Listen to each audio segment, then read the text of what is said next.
If she unfolds them, she isn't sure what they'll do. 3 years she gave this office. 3 years of covering shifts nobody else wanted, of leaving Elijah with a neighbor whenever a deadline ran late, and none of it is in the room with them right now, only the number on his termination letter and the calendar behind his head still open to a month she hasn't finished living yet. She doesn't cry and she doesn't argue either, and both of those things surprise him more than either reaction would have. She just stands, smooths her skirt with one hand, and walks out before he can find a way to make the moment feel less ugly than it is. He wasn't ready for that.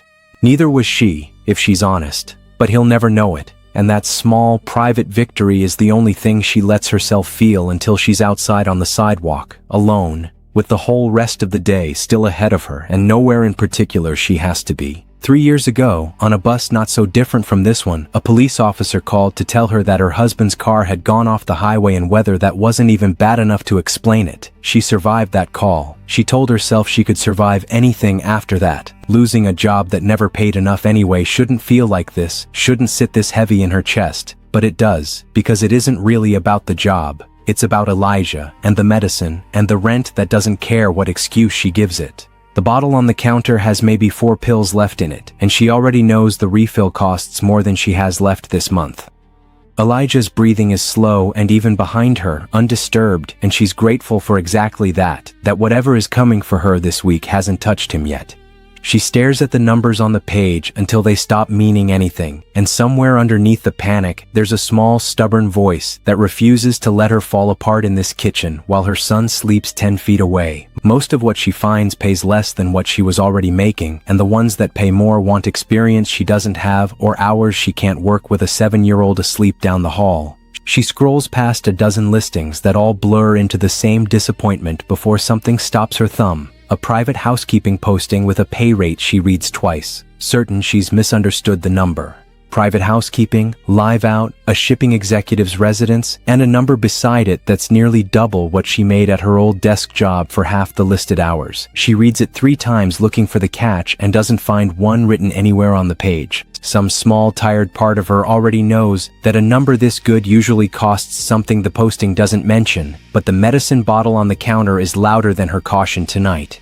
She asks the clerk why a shipping company would pay this much for household work, and the clerk shrugs without looking up from her own desk, tells her some families just pay well for discretion and reliability, and that the household in question specifically requested someone who could start immediately. Amara tells herself discretion is a reasonable thing to want from a housekeeper. She doesn't let herself think too hard about what else discretion might mean in a house like that. She thinks about calling her sister for advice and decides against it because her sister will only say what Amara already knows, that a listing this generous usually has strings nobody bothers to print. She thinks about Elijah's bottle standing nearly empty on the counter instead, and that thought settles the matter faster than any advice could have.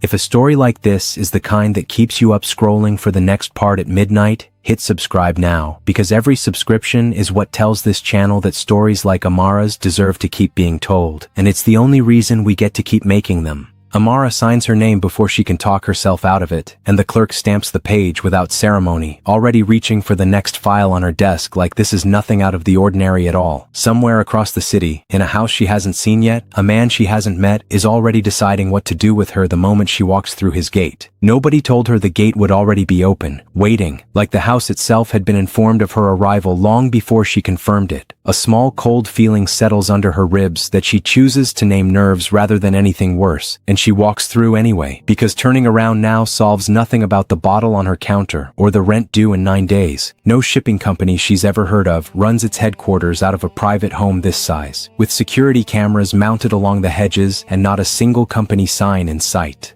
She almost turns back right there in the driveway. Almost. He doesn't come down the rest of the stairs to shake her hand. He just watches her the way a man watches something he already made a decision about before it arrived. When he finally speaks, his voice is quiet, precise, the voice of someone used to being obeyed without needing to raise it. He tells her 4 things, and not one more. Never touch the door at the end of the East Hall. Never ask who visits after midnight. Never repeat anything she hears inside these walls, to anyone, ever. And never assume that silence from him means she's done something wrong, because his silence, he says, means nothing at all about her. Amara says she understands, and she doesn't. Not yet, but the number on that contract is louder than her questions right now. Nobody has told her where anything is kept, so she works it out room by room, the way she's worked out every new job she's ever taken, quietly and without complaint. The house doesn't feel lived in the way houses usually do. No photographs on the shelves that she's seen yet, no clutter, nothing out of place, like the people inside it have trained themselves not to leave traces. He introduces himself as Mr. Kang's second, the man who's kept this house running since before Joon was old enough to run it himself, and his handshake is soft in a way that doesn't match the rest of him at all. He asks her ordinary questions first, how she's settling in, whether the room they've given her is comfortable, and then, without any real change in his tone, he asks where she's originally from, whether she has any family nearby who might come looking for her if she doesn't check in 1 week. Amara answers before she thinks to wonder why a housekeeping supervisor would need to know that. Something about the way he says it, patient, unhurried, like a man filing information away for later, sits wrong in her chest, and she can't say exactly why yet. She's cleaned houses with locked rooms before, wealthy clients who kept safes and wine cellars and things worth more than her yearly salary behind doors she was told never to open, and it never bothered her much. This door feels different. It has a keypad instead of a simple lock, and the hallway leading to it is colder than the rest of the house somehow, like the air itself knows to keep its distance. He tells her about a spider he found in the school bathroom and how brave he was about it, which, based on the pitch of his voice, means he screamed and then bragged about not screaming to his friends afterward. She laughs for the first time all day, a real laugh. The kind that unknots something in her chest she didn't realize was tied so tight. The neighbor watching him sounds tired but fine. Amara promises she'll be home to tuck him in herself soon, even though she isn't sure yet what soon actually means in a house like this one. If you're still watching, still with Amara in this, drop a comment and let us know you made it this far. Tell us where you're watching from and what time it is right where you are, and drop the one emoji that matches your mood right now, because judging by what she just heard, it probably isn't a calm one. One word cuts through the argument clear enough for her to catch it. A name, said twice, low and urgent, like a warning passed between men who trust each other enough to be afraid together. She doesn't recognize the name. She commits it to memory anyway, the way you remember a stranger's face right before something goes wrong. She doesn't sleep well that night. She lies in the narrow staff bed running the overheard name through her memory, like a stone in her pocket, turning it over and over, trying to place why it feels like something she should already know. He tells her, almost as an afterthought, that Mr. Kang doesn't usually take meals in the kitchen with staff around, and yet twice this week he's lingered exactly where she happens to be working. He says it lightly, like a piece of harmless gossip, but his eyes stay on her face a moment too long while he says it, watching for a reaction she's careful not to give him. He doesn't leave the room like he usually would when he finds her still working past her hours. He stands there in the doorway with his hand still resting on the frame, listening to a 7-year-old boy tell his mother about a spider he found in the school bathroom, and something in Joon's face goes quiet in a way Amara has never seen on him before. Softer, unguarded, like a door left open by accident. She catches him watching and expects him to straighten up, to remember who he's supposed to be in this house. Cold, precise, unreadable. He doesn't. He just stands there a moment longer, listening, and then asks quietly what the boy's name is. Nobody in this house has asked her anything that wasn't about the work since she arrived. She tells him Elijah is 7, that he's obsessed with insects for reasons she's given up trying to understand, that he's braver about spiders than he lets on, and softer about everything else than he'd ever admit out loud. Joon listens like it matters, which unsettles her more than his silence usually does. He asks if her son's father is in the picture, and something crosses her face fast enough that Joon catches it and doesn't push further, just nods once, like he's filed the answer away carefully rather than carelessly. Joon-ho watches from the hallway a long moment, unseen by either of them. His face doesn't move much, it never does, but something behind his eyes is working, turning something over that has nothing to do with tonight's warmth and everything to do with a plan he's been running far longer than either of them knows. He has watched Joon build careful walls around himself for years, ever since his father's funeral, and he has never once seen anything come close to breaching them the way this woman is managing without even trying. That fact alone rearranges something in Joon-ho's calculations, quietly, in the space of a single evening. He turns and walks the other way before Joon can catch him standing there. She isn't supposed to be in this wing of the house this late, and she knows it, but curiosity has always been the one thing about her that never fully learned to obey rules, even the ones she agrees with. The photographs along this hallway are old, most of them decades old by the fashion in them, a family she's never heard mentioned once out loud in this house. A younger Joon stands in the photograph beside an older man she doesn't recognize, and beside them both, half-cropped at the frame's edge, a face that makes her stomach drop before her mind can explain why. She's seen that face before, somewhere ordinary, somewhere that has nothing to do with this house, and the harder she reaches for the memory, the further it slides away from her. He tells her the truth for the first time since she walked through his gate, that whatever is behind that locked door has nothing to do with shipping, that the business run out of the lower floors of this house has cost him more than she could guess and given him less peace than she'd think. He says it low, like it costs him something to admit out loud, watching her face for the recoil he half expects and doesn't get. Neither of them steps back. His hand is close enough to hers that she can feel the warmth off his skin without either of them closing the last inch between them, and for a moment the whole enormous house goes quiet around just the two of them. Jun-ho doesn't apologize for interrupting. He never does. He tells June there's a matter downstairs that can't wait, his eyes flicking to Amara for half a second too long before he turns and walks away first, certain June will follow without needing to be asked twice. June follows, but not before glancing back at her once, something unresolved still sitting in his expression. Amara is left standing alone in the hallway with a photograph still in her hand and a question she doesn't yet know how dangerous it is to ask out loud.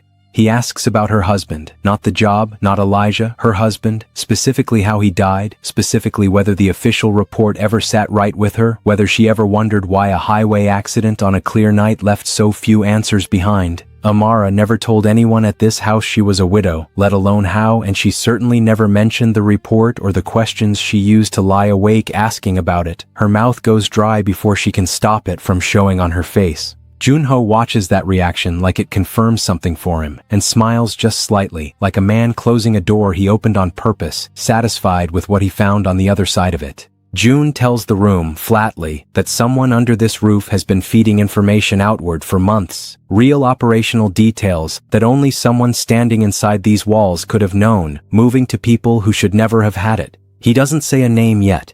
He wants to watch every face in the room while he doesn't say it, because guilt has a way of showing itself before a person means it to, a shift of weight, a glance held too long or not long enough.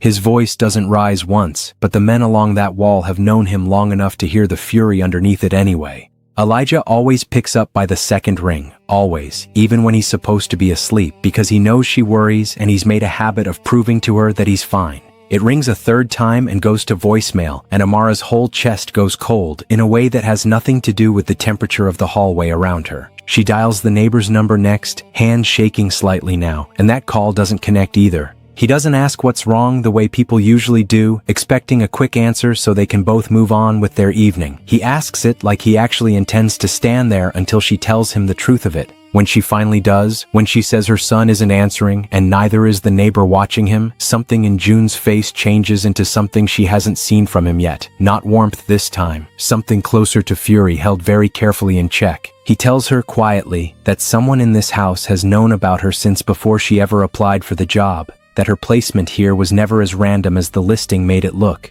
He doesn't know who yet. He's known it for days and hasn't told her until now, and the guilt of that sits plainly on his face. Word travels fast in a house like this one. By the time June calls the household into the Great Hall, every man in that room already knows why, even if none of them says it out loud. Amara stands near the doorway, not quite inside the circle, and not quite outside it either, because nobody has told her yet whether tonight includes her, and June hasn't looked her way once since the confrontation in the hallway, too focused now on the fury he's spent all evening holding back. Jun-ho takes his usual seat near the end of the table, unhurried, the way a man sits down when he has already decided how the evening ends and is simply waiting for everyone else to catch up. He tells the room what the papers show without reading them aloud, 3 months of information that only someone standing inside this house could have known, moving outward to people who should never have had it, timed too precisely to be coincidence. He doesn't say a name yet. He wants to watch every face in the room while he doesn't say it, because guilt has a way of showing itself before a person means it to, and he spent his whole life learning to read exactly that kind of tell in the men around him. The room does what rooms like this always do when guilt walks in wearing someone else's face. Men who have nothing to hide start acting like they do, because fear doesn't need a reason to spread. It just needs a spark and a room full of people who all have something they'd rather not have examined too closely. Joon-ho doesn't shift in his seat once. He watches the panic ripple through men who have served this family for decades with something close to mild interest, the way a man watches weather he already knew was coming and made no effort to prepare for. Joon says his name the way a man says something he never wanted to be true, low and final, like the last piece settling into a puzzle he'd hoped would never finish forming. Joon-ho. The room goes utterly silent, every man along that wall suddenly finding somewhere else to look, none of them willing to meet either man's eyes now. Amara's chest goes tight, watching the one person in this house who ever bothered to ask about her husband sit perfectly still under the weight of an accusation that should have made him move, made him deny it, made him do anything at all. He doesn't. He doesn't even reach for the water glass in front of him. He doesn't deny it. He says it plainly, almost gently, like a man finally setting down something heavy he's carried alone for a very long time and is, in some small way, relieved to be rid of. Yes, the information moved through him. Yes, he's been feeding it outward for months, careful and deliberate, never once leaving a trace that would point back to himself before tonight.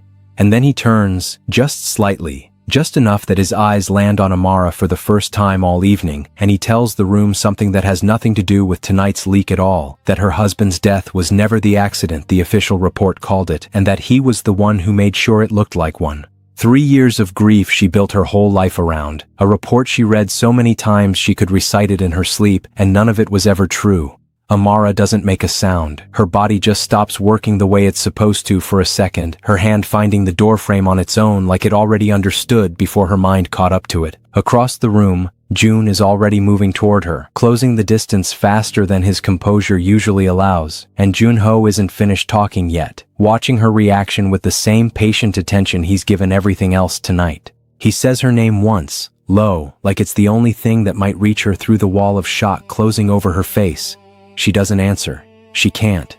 Her whole body has gone somewhere far away from this room, back 3 years to a hospital hallway and a police officer's voice explaining a highway accident that apparently never happened the way she was told, that someone in this very room engineered from a distance without ever once looking her in the eye until tonight.